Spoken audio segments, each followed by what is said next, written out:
To deliver us the Word of God, she is a Multimedia Arts Network head and part of the church management team. Let's give her God bless you welcome, Sister Ann Margaret Recinto. Praise the Lord! Malakas nga pong palakpak sa Diyos at Diyos po nating buhay. Yung mas mainam pa po diyan, yung karapat-dapat po sa Diyos na ating pong pinaglilingkuran.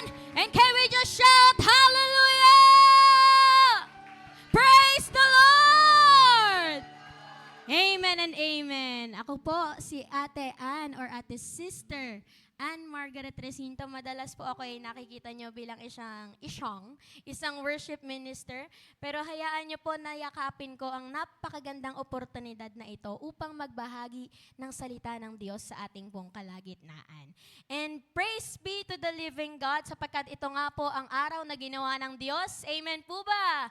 Are we all ready to accept God's blessing today? Amen and amen. At hayaan nyo po na before mag-dive in si Ate Ann sa Word of God, maaari po ba na itaas po natin ang ating mga kamay? And can we just once again declare with conviction, God is good all the time. And all the time, God is good. Praise the Lord. Malakas pong palakpak minsan pa sa buhay ng bawat isa. Ayan, kamusta po ang unang 12 araw ng 2025 sa ating pong mga buhay? Alam ko po na sa nagdaang 12 araw, marami na po ang nangyari at malamang marami pa po ang mangyayari. Amen po ba? Kaya naman po, we are truly blessed dahil sinimulan po natin ang taong ito with completely relying our lives to Christ who gives all the answer and to Christ who is the source of all power. Thus, hayaan niyo po na magsimula po si Ate Ann, ayan, sa isa pong awitin. Dahil nga po si Ate Ann ay isang worship minister, hindi po palalampasin ni Ate Ann ang pagkakataon na ito na hindi po tayo ma-minister ng Panginoon sa pamamagitan po ng awitin. And just to share po, ito pong awitin na ito ay meditation na ni Ate Ann before 2024 ends. And ang awitin din pong ito ang naging meditation ni Ate Ann at deklarasyon, personal na deklarasyon ni Ate Ann when I began facing the year 2025. Alam niyo po, 2024 was indeed a pretty difficult season for Ate Ann. And allow me to share that po later, Ito pong awitin na ito na tunay pong nag-strike sa aking puso. Dito ko po napatunayan na ang theme po natin for the month of January that says, Christ's sustenance is the answer, is true. Kaya naman po hayaan ninyo na habang tayo po ay nakaupo at habang ang ating mga kamay ay nakatapat sa ating pong mga puso, minsan pa po nating i-meditate ang mensahe ng awiting ito. Nais kong mamasdan Ang iyong kagandahan. Ang iyong kagandahan. Nais kong manahan sa piling mo kailanman. Ang ibigin ka ang siyang nais Ang ko. ibigin ka ang siyang nais ko. Ang sambahin ka. Ang sambahin ka. Ang siyang mithi ko. Hindi nalalayo. Hindi nalalayo. Ang pangako ko. At tunay nga po, sa piling ng ating Panginoong Diyos, Sa piling mo'y napapawi ang pangamba. Sa piling mo, lubos ang pag-asa. sa piling mo, Sa piling mo, galak ay umaapaw. Sa piling mo, minsan pa sa piling mo, sa piling mo, napapawi, Panginoon, ang lahat ng pangamba. Sa piling mo, Lubos, Panginoon, ng lubos pag-asa. ang pag-asa. Sa piling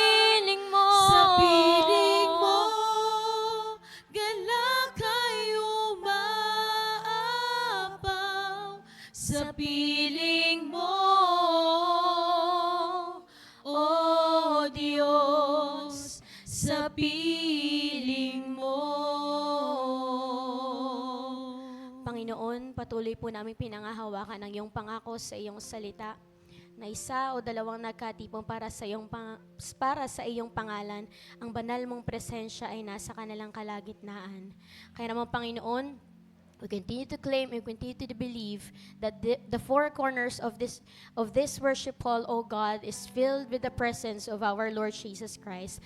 At we once again claim all the benefits of the cross of the Calvary as we hear, as we listen to your word this day. At hayaan mo, Panginoon, na patuloy, O God, na buksan mo ang aming mga puso, buksan mo ang aming mga isipan, at buksan mo, Panginoon, ang aming mga kaluluwa upang tanggapin ang iyong buhay at banal na salita.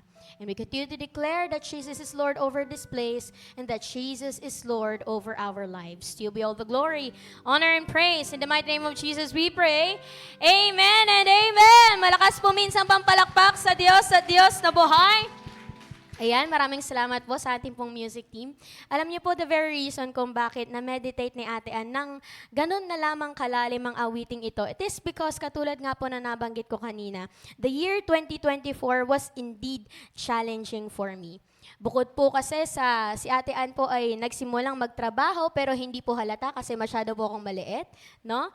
At bukod po sa katotohanan na nagdagdagan po ang aking responsibilidad bilang anak, and because I am facing a greater call, a greater responsibility sa ministry po na ipinagkatiwala ng Diyos, dumating po sa pagkakataon na I was literally holding on to a thin thread. And the only thing that sustained Ate Ann was none other than the grace and mercy of our Lord Jesus Christ. At alam ko pong sa ating pong mga buhay, ito po ay napatunayan at patuloy po nating mapapatunayan sa ating pong mga buhay. For truly, it was God who was with us from the beginning, and it is God who will be with us till the end. Amen po ba? And additionally, it was the saving relationship of the Lord that enabled us to conquer the challenges and hurdles of life. Sa tingin po natin, let us evaluate ourselves po, kung tayo po ay walang relasyon kay Kristo. Sa tingin niyo po ba, mapagtatagumpayan natin ang lahat ng labanan sa ating buhay? No, amen. And kung sa tingin niyo po ba, kung wala po tayo sa relasyon natin sa ating pong Panginoong Jesucristo, will we be able to survive the year 2024? At ngayon, naririto po tayo handang harapin ang 2025? No, amen po, hindi po ba? For Christ is the answer and Christ is the source of all power.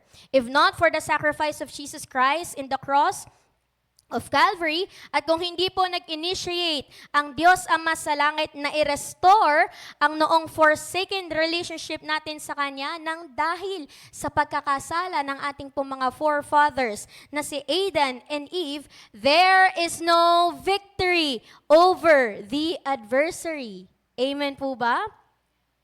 At kung hindi po nag-initiate ang Lord na i-reach out ang ating pong mundo, we will not be fruitful in life and we will not experience the bounties of God's blessing even in barren lands. Salamat na nga lang po talaga sa Diyos dahil bagamat sa ating mga pagkukulang, sa ating pong mga pagsalansang sa Kanya, ang Diyos pa rin po ang unang umabot sa atin. Amen po ba? Pakisabi nga po sa katabi, inabot ka ng Diyos. Huwag mo na siyang bitawan. And with that po, ang ating pong sermon title for this morning is entitled, Inseparable from the Vine, Keeping Our Saving Relationship with Christ and Living as Fruitful Christians. And the holding verse for this teaching was derived from John 14 verse 5 that says, Remain in me, and I will remain in you. No branch can bear fruit by itself. It must remain. Pakisabi nga po, it must remain. It must remain in the vine. Neither can you bear fruit unless you remain in me. Purihin po ang Diyos sa pagkakabasa ng kanyang buhay at banal na salita. At bago po tayo tuluyang dumako sa ating po mga simple points for this morning, in order for us to fully understand kung ano po ba ang mensahe ng John chapter 14, hayaan niyo po na magbigay si Ate Ann ng mga key points of the parable of the vines and branches. Ang verse na po na ito, it tells about the parable of the vines and the branches. And without further ado, sabi po sa letter A, dito po sa John 15, Christ unmistakably disagreed with the notion that says, once in the vine, always in the vine. It is indeed possible for true believers to ultimately abandon faith. Allow me to reiterate that. It is indeed possible for true believers to ultimately abandon faith, turn their backs on Jesus, fail to remain in Him, and thus be thrown into the everlasting fire of hell. Sa madali pong salita, bagamat inabot nga po tayo ng Diyos Ama sa langit, katulad nga po ng ating nabanggit kanina, bagamat God initiated to restore our once forsaken relationship to Him, at kahit na umabot pa po sa punto na ibigay ng Diyos Ama sa langit ang kanyang bugtong na anak para sa kaligtasan ng sanlibutan, it is still possible for us, pakisabi nga po, it is still possible for us Christians to abandon that relationship. Amen. It is still possible for believers to stumble on their faith and choose to disconnect to Christ. No wonder po kung bakit sinabi ng Lord sa 1 Corinthians chapter 10 verse 12, so if you think you are standing firm, be careful that you do not fall. Pakikalabit po ulit ang katabi, baka natutulog na. Pakibulungan po at sabihin, huwag kang pakasigurado. Ay, parang wala na po tayong conviction. Once again, pakikalapit po ang katabi. Pakisabi, huwag kang pakasigurado. Mag-ingat ang siyang nakatayo. At baka siya'y mabuwal. Amen. And also po, ito pa po ang mga key points in order for us to understand John 15. Letter B, the picture of the vine and the branches emphasizes complete dependence. Can we say complete dependence? And the need for constant connection. Pakisabi po ulit, constant connection. The branch depends on the vine even more than the sheep depends on the shepherd, or the child depends on the father. Alam niyo po, dito po sa John chapter 15, binigyang diin ni Jesus ang difference ng isang mabunga at hindi mabungang Kristiyano. Binigyan niya ng characteristic. Dinescribe ng Lord Jesus Christ ang difference between a fruitful and a fruitless Christian. Those who are called to be fruitless, ito po, tingnan po natin ang ating mga sarili, baka tayo po ay fruitless, o baka naman tayo po ay fruitful by the grace of God. Sabi po dito, those who are called to be fruitless are the believers who no longer have their lives clinging to Christ. On the other hand, those who are considered to be fruitful are Christians who admit to themselves that apart from Christ, they are nothing. Pakisabi po sa sarili, apart from Christ, I am nothing. Those believers who are completely reliant on the sustaining power of Christ and disagree with the idea of self-sufficiency.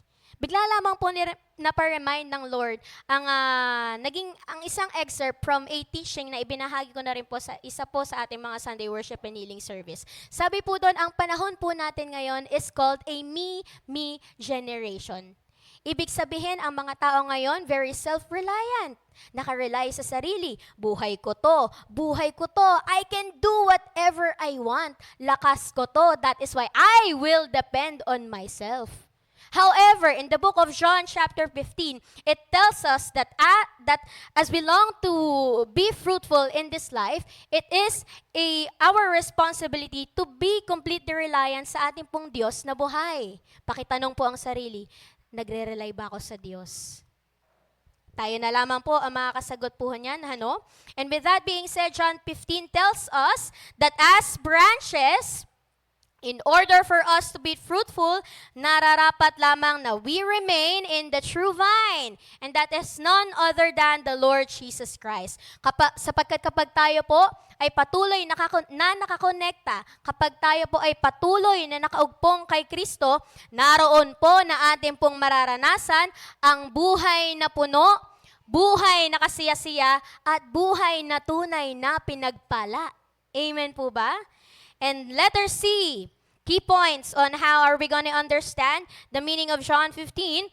Sabi po dito, John 15 reiterates the responsibility of the disciples and or believers to Christ that results His continuous indwelling in our lives, and failure to remain in Christ will lead to removal from His abiding presence, fruitlessness, and distraction. At sabi po dito, allow me to reiterate, after a person believes in Christ and is forgiven, he or she receives eternal life and the power to remain in Christ. Pakisabi nga po, power to remain in Christ. Given that power, the believer must then accept that responsibility in salvation and remain in Christ. Alam niyo po, palagi pong sinasabi ni Ate Ann, at palagi rin pong minemeditate sa buhay ni Ate Ann, na great was the price that was paid for us in the cross of Calvary in order for the Lord in heaven, God the Father in heaven, to redeem our souls. At tayo po bilang mga nakatanggap ng kaligtasang nagmula sa kamatayan ni Kristo, responsibilidad po nating pangalagaan ito. Pakisabi nga po, pangalagaan mo ang kaligtasan mo. Amen. Natanggap mo na ang buhay, huwag mo nang hayaang ipatangay mo ito sa kaaway. It is indeed true that we must work out our salvation and the life given with us with fear and trembling. And working it out entails completely remaining in Christ. And from these key points po, we shall be able to understand why it is important to be inseparable from the vine. Pakisabi po, inseparable. And in Tagalog, ang ibig sabihin po ng inseparable ay hindi mapaghiwalay. And thus, what does being inseparable from the vine truly mean? Hayaan niyo po, na dumako na po si Ate Ann sa ilang pong mga keys on how are we gonna keep our saving relationship with Christ and to live as fruitful Christians. Once again po, pakikalabit ang katabi at sabihin, gising ka pa ba, kapatid? Kinig tayong mabuti. Amen and amen. And without further ado, narito po ang point number 1. Huwag po kayong mag-alala. 3 lamang po ang puntos po natin. So ayan, na-flash na. Our point number 1 says, in order for us to keep our saving relationship to Christ and be fruitful Christians, sabi po dito, number 1, inseparable from God's affection. Pakisabi po, inseparable from God's affection. Amen. Sabi po sa John chapter 15, verses 9 to 10, as the Father has loved me, so have I loved you. Now, remain in my love. If you obey my commands, you will remain in my love, just as I have obeyed my Father's commands and remain in His love. Sabi po dito, we as believers must live in the atmosphere of love of Christ. Jesus goes on to state that it is done by obeying His commands. Dito po natin mauunawaan na una't higit po sa lahat, pagmamahal ang naging puhunan ng Diyos Ama sa langit upang gayon na lamang niya kadaling ibigay ang kanyang bugtong na anak, ang kanyang kaisa-isang anak ni Jesus para sa kadubusan po ng ating mga kasalanan at para sa kaligtasan ng sangkatauhan. Thus, we shall never get tired of reminding ourselves of what the Bible says in John chapter 3, verse 13. Pwede po bang sama-sama po nating banggitin? What does the Lord says in John chapter 3, verse 16? Paki-flash naman po. For God so loved the world that He gave His only begotten Son, that whoever believeth in Him shall not perish, but have everlasting life. At kung ipagpapatuloy pa po natin ang pagbabasa from verse 16 to verse 17 to 18, sabi po doon, for God did not send His Son into the world, for God did not send His Son to condemn the world, but to save the world through Him. Whoever believes in Him is not condemned. Amen po, hindi po ba? What great love nga po ang ipinakita ng ating Diyos na buhay. While the world keeps on condemning us and giving us more reasons, giving us binibigyan tayo ng maraming dahilan ng mundo kung paano why we are not worthy of love and affection, our Abba Father in heaven only needs one reason to love you and me. Isa lamang po ang dahilan na kailangan ng Diyos para ibigin niya ang buong sangkatauhan. And that is the fact that the God in heaven created us at tayo po ay kanya mga treasured possession. Pakitingnan nga po ang katabi. Mahal po yan ng Diyos. Treasured possession po yan ng Diyos Ama sa langit. Amen po ba? And also, sabi po dito, pagmamahal din po ang naging puhunan ni Kristo upang sundin ang kalooban ng Diyos Ama sa langit. That even if Jesus knew that He shall die, and He must take up the cross na dapat tayo po sana ang naipako, subalit ganun na lamang din po ang pagmamahal ni Jesus Christ sa Lord. Kaya naman no matter how the suffering He must experience, sinunod niya ang kalooban ng Diyos. Sabi nga po sa John chapter 17 verse 26, I have made you known to them and will continue to make you known in order that the love you have for me may be in them and that I myself may be in them. Alam niyo po, through Jesus' sacrifice, doon po natin mapapagtanto na may kaya po palang magmahal ng ganun na lamang sa mga katulad po nating makasalanan. Amen po, hindi po ba? And the type of love is the type of love that heals, delivers, and restores. Uri po ng pagmamahal na nilalagpasan ang lahat po ng limitasyon natin bilang mga tao. Amen po, hindi po ba? And just as we receive the great love of the Lord, our response is to obey His commands, just as Jesus did. Sa pamagitan po nito, we become inseparable from God's love and affection. At ang sabi nga po dito, and when we are inseparable from God's love, we become fruitful into loving others. Amen. And we will be able to fulfill His command on John chapter 15, verse 12 that says, my command is this, love one another as I have loved you. Alam niyo po, as I close this pointer, allow me to share yung isa pa po sa mga naging personal declaration ni Ate Ann for the year 2025. Actually, na-inspire lang naman po ako ng aking mga ate, ni Ate Genevieve at ni Ate Charlene, na magkaroon din ako ng personal declaration sa aking pong mga buhay. And as I pray for that personal declaration, ang ni-reveal po ng Lord is this: deeper in love, deeper devotion. Alam niyo po, naniniwala at nananampalataya po ako na when we learn to be inseparable from the love of our Lord God in heaven, doon po natin mapagtatanto at matututunan ang tamang pagmamahal. Amen po ba? At kapag natutunan po natin ang tamang pagmamahal, doon po magi-spring forth ang tamang relasyon. Amen and amen po, hindi po ba? That is why it is our responsibility that as we keep our saving relationship to Christ and as we live as fruitful Christians, we must be inseparable from the affection of God in us. Naalala ko po tuloy yung isang awitin ni Don Moen that says, take me deeper, deeper in love with you. Jesus, hold me close in your embrace. Alam niyo po, tunay na wala ng pagmamahal sa mundong ito ang makakapagbigay kasapatan sa ating pong mga buhay. Ang pagmamahal lamang po ni Kristo ang siyang makapagpupuno, ang siyang makapagtatanggal ng lahat ng pangamba, lahat ng kalungkutan na mayroon po tayo sa buhay. At ang pagmamahal lamang po ni Kristo ang siyang magiging daan para mahalin mo din ng totoo yung mga katabi mo. Amen and amen. O sa KKBs, baka naman na meron tayong dyan, something dyan. Pero kidding aside po, this is our point number 1, inseparable from God's affection. And now, in point number 2, how are we gonna keep our saving relationship to Christ and live as fruitful Christians?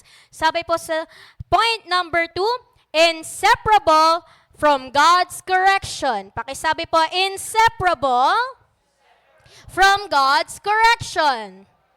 Sino po dito ang handang magpatama? Pakitaas ng mataas ang kamay. Praise God, praise God. Nakikita po ng Diyos ang inyo pong response dito. Sabi nga po sa John chapter 15, verses 2 to 3, He cuts off every branch in me that bears no fruit, while every branch that bears fruit, He prunes so that it will be even more fruitful. Alam niyo po, sabi din po dito, God prunes the branches that bear fruit. He removes from their lives anything that diverts or hinders the vital flow of Christ into them. The fruit is the quality of Christian character that brings glory to God through life and witness. Sino po dito sa atin ang may halaman sa bahay? Ayan, marami po. And hindi po ba, kapag po napamansin natin na yung mga halaman natin may mga dahon na natutuyo, may mga dahon na nabubulok, responsibility po natin na tanggalin yon, tama ba? Pinuputol po natin yon. And the very reason kung bakit po natin ginagawa yon, it is not just to merely keep the good appearance ng halaman, pero hinahayaan po natin na yung energy na mula po sa halaman ay mapunta doon sa mga papasibol pa o mga bagong bunga pang mga dahon, mga bagong bungang bulaklak. Amen po ba? And likewise, in our Christian living, it is not enough for us to just be inseparable from the love of God. Also, we must be inseparable from His correction and pruning. And mind you po, God's love may come with comfort. Take note po ito. God's love may come with comfort, but it is also filled with pruning and correction. As said nga po sa Hebrews chapter 12, verse 5 to 6, My son, do not take light of the Lord's discipline, and do not lose heart when He rebukes you. Sabi po dito, napakaganda, because the Lord disciplines those He loves.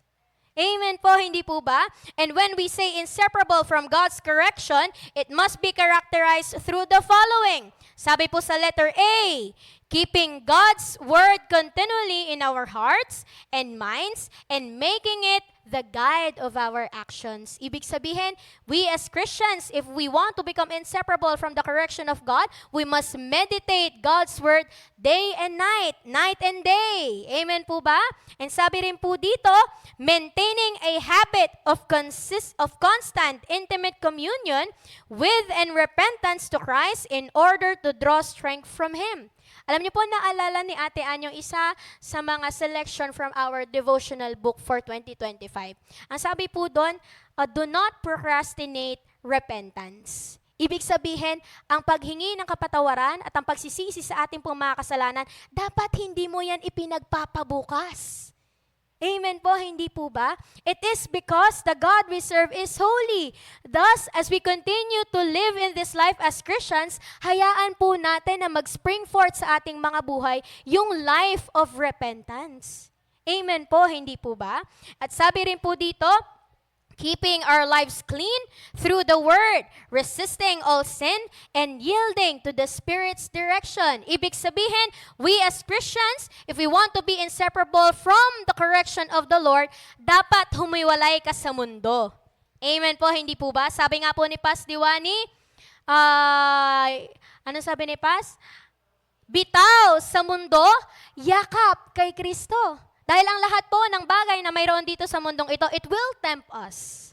It will cause us to sin. Kaya naman po nararapat na ang tanging panghawakan, ang tanging yakapan po natin, if we want to be inseparable from the correction of Christ, is to embrace God Himself and to embrace His correction. Amen and amen po, hindi po ba? Kaya naman po, alam ko po na naniniwala din po ako na those whom God's love, He corrects. And those He corrects, He protects. Amen po, hindi po ba? Allow me to reiterate that selection.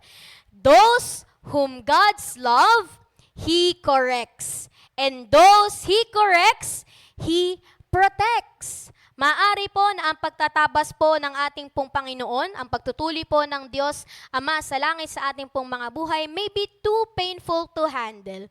But with faith, we must believe that when we are inseparable from God's correction, we become more fruitful in producing good fruits supported by good works. Sabi rin po dito sa John chapter 15 verse 4, "Remain in me, and I will remain in you. No branch can bear fruit by itself. It must remain in the vine. Neither can you bear fruit unless you remain in me." Alam niyo po, naniniwala at nananampalataya po si Ate Ann na kapag po hinayaan po natin na tayo po ay itama, tayo po ay tabasin ng ating pong Diyos na buhay, yung fruits of the Holy Spirit will manifest in our lives. Amen po, hindi po ba? And as these fruits of the Holy Spirit is continually manifested in our lives, doon na po tayo nakaka-enable na magbigay glory sa Diyos Ama natin sa langit. And we give honor to the sacrifice of Christ in the cross. And sabi pa po dito, hindi po kasi maaari na ang ialay po nating offering sa Diyos na buhay ay may spot, may bahid ng kasalanan at karumihan. For again, katulad po na nabanggit ni Ate Ann kanina, the God we serve is a holy God. Thus, let us allow God to correct us that we will be able to give Him a kind of offering that is holy and pleasing to His eyes. Dahil wala na nga pong iba makapagbibigay kaluguran sa Diyos na buhay bukod sa alay na puro at dalisay. Amen po? Amen and amen. And that is point number 2. How are we gonna keep our saving relationship to Christ and live as fruitful Christians? We must be inseparable from the correction of God. At ito po, panghuling pointer na, how are we gonna keep our saving relationship to the Lord and live as fruitful Christians? Sabi po dito, inseparable from God's supplication. Pakisabi po ulit, inseparable from God's supplication. Amen. Sabi po sa John chapter 15 verse 7, "If you remain in me and my word, ask whatever you wish." Once again, ask whatever you wish for, and it will be given to you. Napakagandang pangako po ng Diyos. Amen po ba? Sabi po dito, the secret of answered prayer is remaining in Christ. The closer we live to Christ through meditation and study of Scripture, the more our prayers will be in line with the nature and words of Christ. And thus, the more effectual our prayers will be. Dito po sa ating pong huling pointer, we will come to realize that there is no powerful name than the name of our Lord Jesus Christ. Sapagkat ang lahat po ng authority ng Diyos Ama sa langit ay ipinagkatiwala sa ating pong Panginoong Hesukristo. Thus, Jesus Christ has the ability to do greater things in our lives. Once again, Jesus Christ has the ability to do greater things in our lives. Kaya naman po sabi po dun sa inawit natin kanina, when I speak your name, mountains bow down. When I speak your name, there is healing. When I speak your name, heaven rejoices. What a wonderful name. What a wonderful name. What a wonderful name. Like Jesus. Alam niyo po, tunay na wala pong mas makapangyarihan pa bukod po sa pangalan ng ating pong Panginoong Hesukristo. As said nga po sa John chapter 14 verse 12 to 13, I tell you the truth, anyone who has faith in me will do even greater things than this. Because I am going to the Father, and I will do whatever you ask in my name, so that the Son may bring glory to the Father. Alam niyo po, in order for us to keep our saving relationship to Christ and to live as fruitful Christians, it is expected of us to remain in His affection, correction, and supplication. God expects us to believe that as we remain in Christ, the true vine, we shall also develop an unwavering faith in Jesus' name that is the source of all power. Once again po, allow me to reiterate this part lamang po, God expects us to believe that as we remain in Christ, the true vine, we shall also develop an unwavering faith. Pakisabi po, unwavering faith. Unwavering faith in Jesus' name that is the source of all power. And alongside developing an unwavering faith, nararapat lamang po na when we are in need, kapag tayo po ay may pangangailangan, it is our responsibility to seek the giver and not the gifts. Amen po, hindi po ba? Allow me to quote Matthew 6 verse 33 that says, "But seek first the kingdom of God and His righteousness, and all these things will be given to you." This is a reminder for us, na kapag tayo po ay nasa gitna ng labanan sa buhay, kapag tayo po ay nasa gitna ng kapagsubukan at ng pangangailangan sa buhay, ang una po nating dapat tinatakbuhan ay walang iba kung hindi si Hesukristo. For Jesus Christ is our great intercessor. Amen po ba? Amen and amen. Sabi nga po, Jesus is the way, the truth, and the life. No one comes to the Father except through Him. As said nga po sa John 14 verse 6. However, ang problema po minsan sa ating pong mga Kristiyano, when we are in great need, we tend to rely on ourselves. We tend to rely on other people. Well, in fact, it was God Himself who warned us that it is foolishness for a man to rely on his own strength. And with that being said, when we rely on our own strength, hindi po natin namamalayan na unti-unti nauubos na pala tayo. Amen po, hindi po ba? At katulad nga po ng aking pong na-share kanina, there came in a time in my life, the past year, 2024, that I was literally holding on to a thin thread. All because I knew myself that I failed to rely on the true vine and I failed to acknowledge the power of Christ in my life. Mabuti na nga lang po, at nirescue po tayo ng Lord. And with that being said, God wants us and God wants to remind us again that He is faithful and the earth is the Lord's and the fullness thereof. There is nothing that we might need that He will not be able to supply. Once again, sabi po dito, there is nothing that we might need in this life that God will not be able to supply.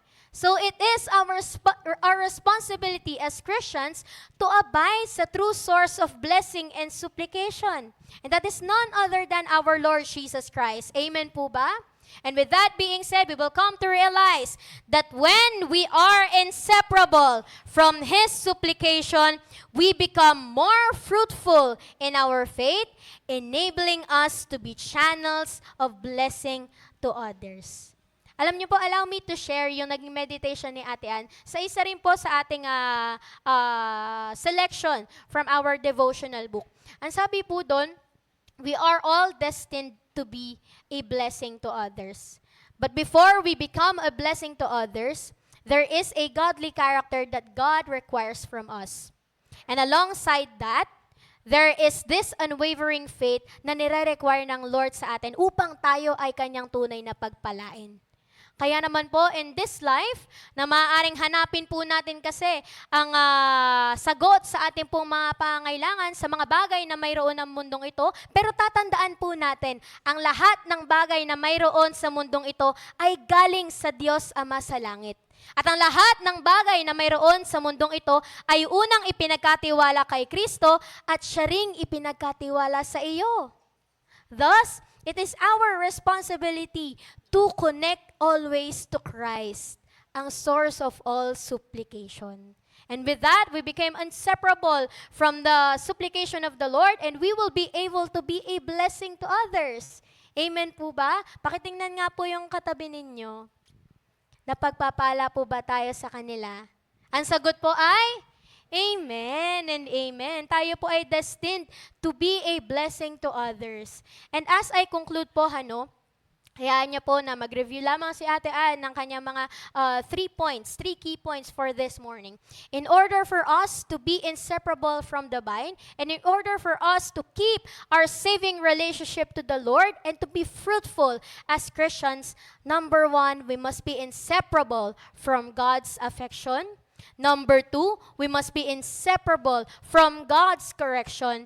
And number 3, we must be inseparable from God's supplication.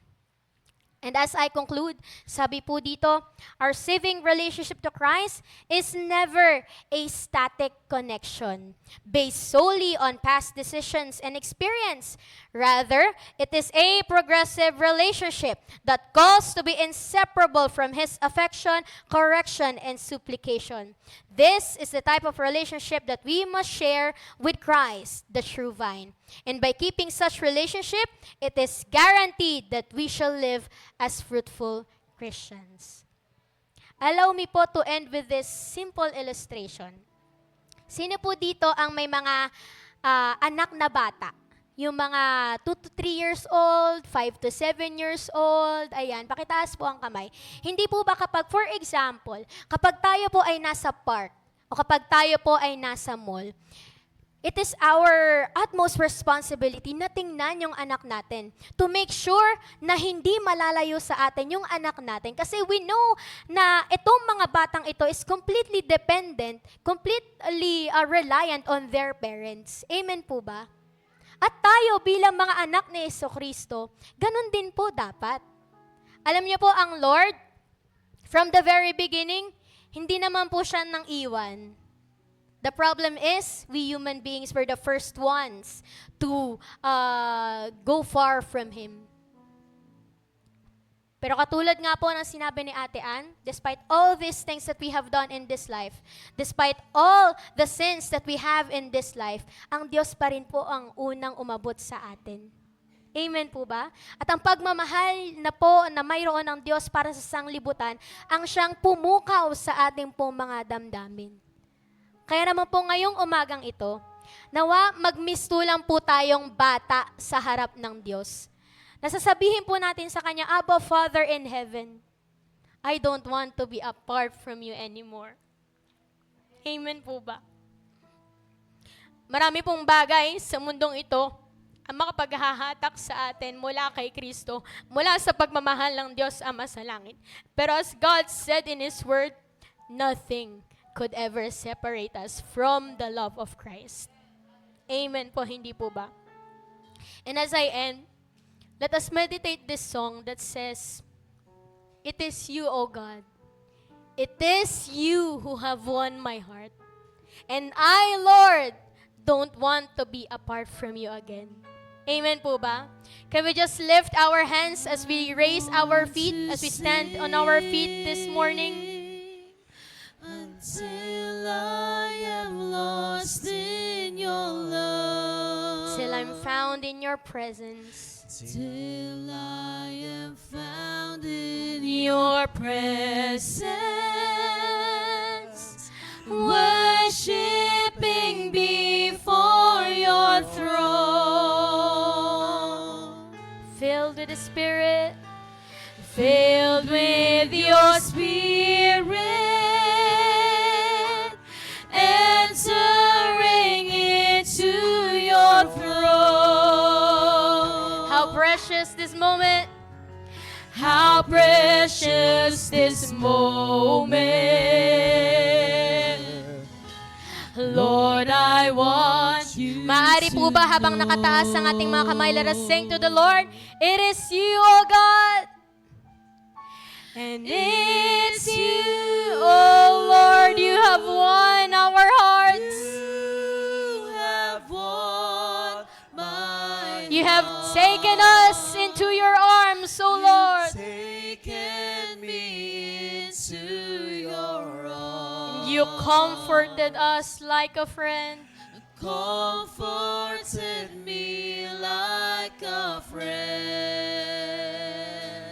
Your friend, your love,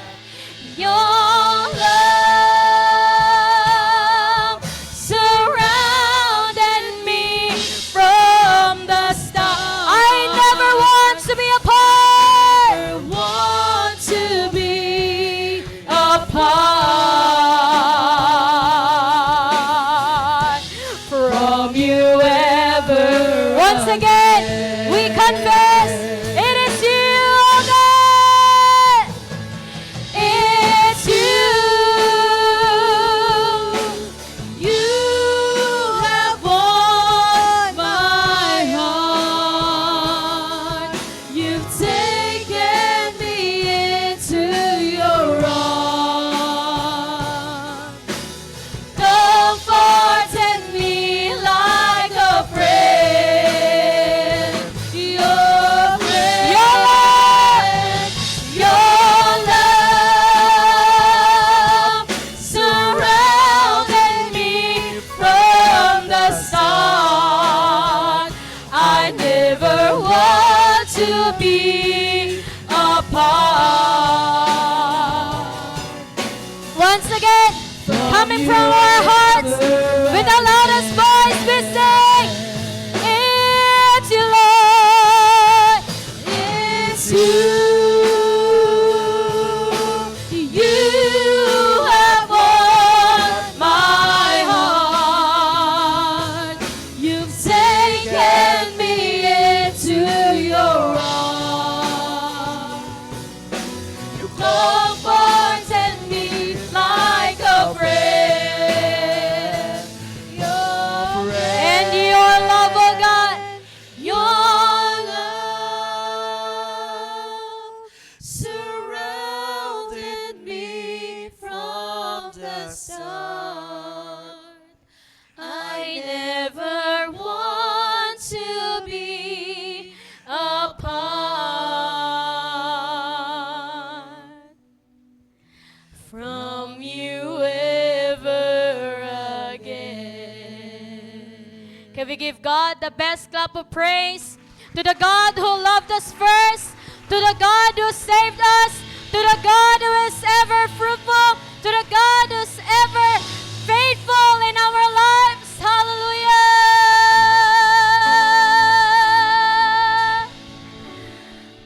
Oh Lord, we thank you once again. Salamat, Panginoon, dahil napatunayan namin minsan pa sa aming mga buhay na Ikaw ang unang nagmahal sa amin, Panginoon. Na sa kabila, Panginoon, ng aming pong pagsalansang, sa kabila, Panginoon, ng aming mga kasalanan sa iyo, Ikaw pa rin, Panginoon, ang unang umabot sa sangkatauhan. And you have displayed, O God, ang kagilagilalas and the great love that comes from you through our Lord Jesus Christ. And as we continue to accept this love from our Lord Jesus Christ, we once again commit ourselves to you. Alam namin, Panginoon, sa amin pong mga sarili na hiwalay at malayo sa iyo ay wala kaming magagawa. Kaya naman po naririto minsan pa ang iyong mga anak. Minsan pa, Panginoon, iniaalay ang aming mga buhay sa iyo. At minsan pang inire-reconnect ang aming mga buhay sa true vine. And that is none other than our Lord Jesus Christ. Thank you, our God, for teaching us on how to be inseparable from your affection, for teaching us on how to be inseparable from your correction, and for teaching us on how to be inseparable from your supplication. Hayaan mo, Panginoon, na magmula ngayon, manatili kami sa iyong banal na presensya. Hayaan mo mula ngayon, Panginoon, ay ipapangako namin sa aming mga buhay na ni minsan hindi na kami lalayo sa iyo, Panginoon. Ikaw lamang ang aming unang iibigin, ikaw lamang ang aming unang pagtitiwalaan, ikaw lamang, Panginoon, ang aming sasambahin sa buhay na ito. For truly, when we keep our saving relationship with Christ, we know and we believe that as you have promised in your word, whatever we ask for in the name of our Lord Jesus Christ, you are faithful to give it to us in your most perfect time, O God. Kaya naman, Panginoon, patuloy po namin ibinabalik sa krus ng Kalbaryo ang lahat ng papuri, pagsambat, pasalamat. In the mighty name of Jesus, we all pray. And once again, we declare,